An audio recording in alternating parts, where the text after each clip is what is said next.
Welcome to the 15 Minutes with a Farmer podcast from Successful Farming, where quick conversations reveal big truths about agriculture and life. I'm your host, Lisa Faust-Prater. My guests today are the Wolf family, farmers from Geneseo, Illinois. Abigail and Kenneth Wolf competed and were crowned winners of the Food Network show Baking Championship Next Gen. They share what it was like to be on a national cooking show and how lessons learned from growing up on a farm helped them come out on top. So first of all, congratulations to Abigail and Kenneth for winning Baking Championship Next Gen. It was so great to see farm kids represented on such a big stage. Before we dig into the show, though, tell me about your farm.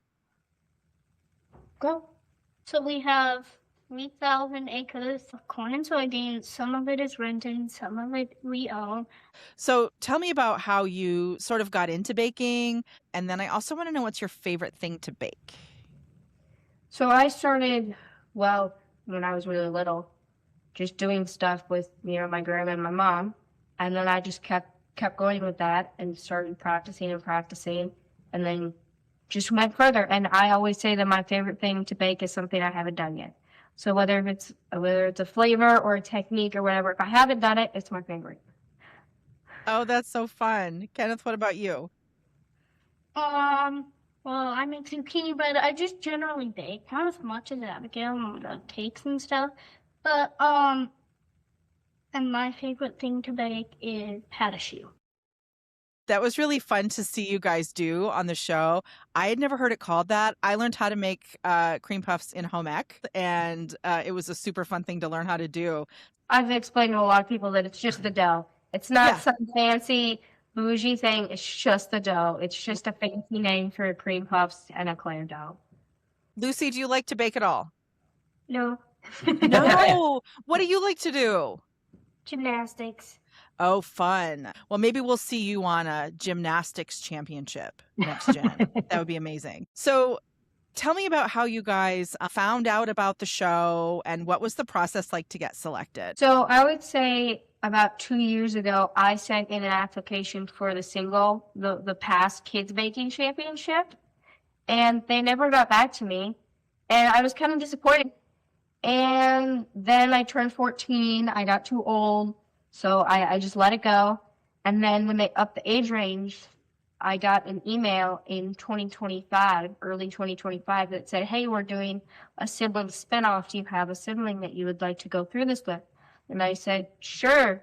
So he and I started going through that casting process together, which was longer applications, more like interviews, stuff like that. My friend Tom at work is the one who introduced me to your show, and he and his family are obsessed with it. And his daughters had a couple of questions about the behind the scenes stuff. Like they wanted to know if you stayed in a hotel and what that was like, and also if there were fun moments that you remember that maybe didn't make the show. Oh, for sure. All of the contestants stayed in the same hotel, and we would have what I would call pool parties every single night once the sun set, because it was really, really hot in California. And so we really hung out with the other contestants all the time. In the behind the scenes moment, I would say just all the funny inside jokes the other contestants of us had. Kenneth, what was it like to go to California? Well, it was exhausting. Your first airplane ride? Yeah, I must say it wasn't a fancy hotel though. They could have put you up someplace fancy. Come on. Yeah, we did go to LA once, and we did an escape room. One thing that I loved on the show was that it seemed like you were all really supportive of each other, even though you were competing against each other. Did you make friends that you're still in touch with? Oh yeah, with them. Yeah, you can serve. Absolutely. We have a group that we text pretty much every day. We try to keep in contact as much as we can with the other contestants. Oh, that's so special. I want to talk for a minute about lessons that you learned as farm kids that may have helped you on the show. So the first thing was keeping your cool and solving a problem. So when those cupcakes hit the floor, I feel like a lot of kids would have just walked out the door.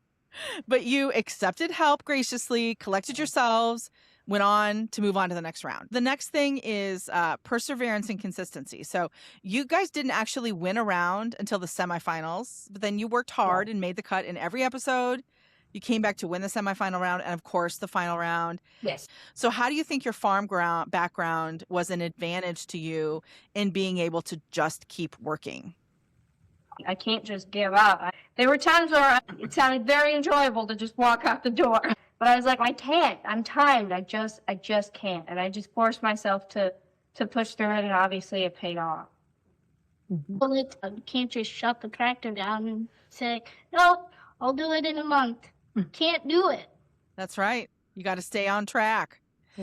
Another thing was paying attention to details. So I loved it in the finale when you were making the zoetrope cake.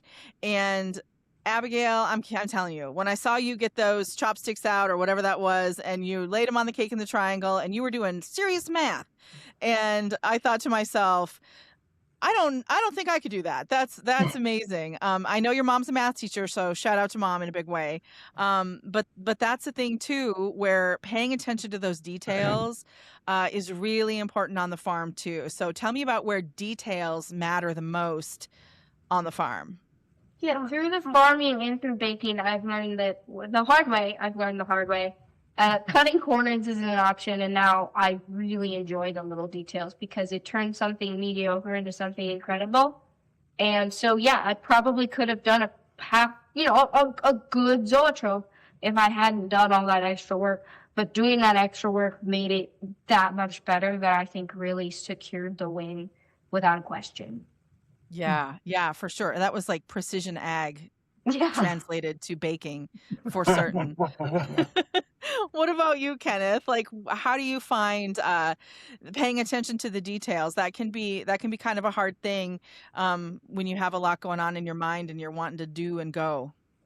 I think exactly what Abby said. If you just decide not to do something because you don't want to, or it's too hard, or you just want a break, then you will see the results in farming, in baking, in basically anything in life. Don't cut the corner because it's not worth it. What a great lesson. So there were some favorite moments that I wanted to ask you guys about. I loved it when you were explaining to the other kids about chickens laying eggs. There were so many questions from kids. Just explaining what a grain bin was, and they asked if we put our grain in boxes before we put it in there. And I was like, if we had a box of every individual bushel of grain, that would be pretty labor intensive. Yeah. So I said, no, we use an auger. And they're like, what's an auger?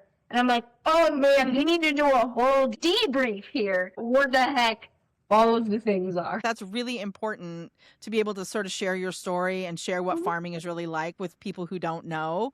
I mean, there are adults whose job that is, and you guys are just doing it and talking to these kids and explaining it. So everyone there was quite aware, of where their food came from. It wasn't really bad. It was just there was a little gray area of once it was harvested, what do you do with it once you have it? What's the process of getting it to the plants and stuff? They say you don't know what you don't know, and until you start talking to someone who is from a different background, you don't know what their life is like. And they asked you where your corn went, I think. Yeah. Primarily it goes for us into an ethanol plant because we have one nearby. Oh, sure.